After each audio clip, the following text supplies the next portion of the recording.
Welcome to the Genius Factory. Enjoy the video.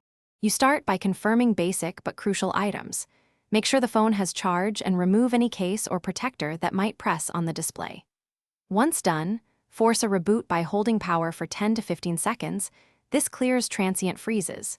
If the screen still won't respond, connect a Bluetooth mouse or an OTG cable with a USB mouse to navigate.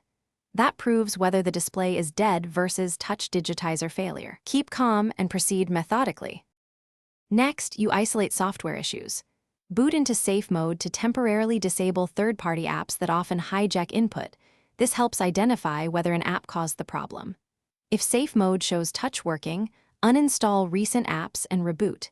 If not, back up your data and perform a factory reset from recovery.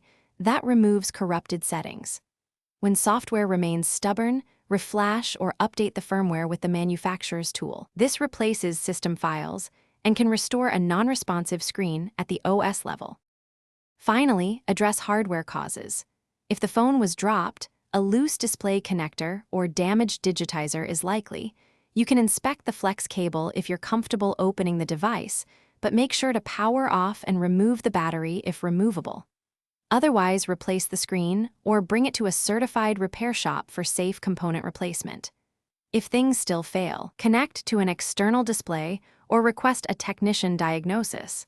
That single test pinpoints whether the GPU or display assembly is at fault. Thanks for watching. If you found this helpful, don't forget to like and subscribe.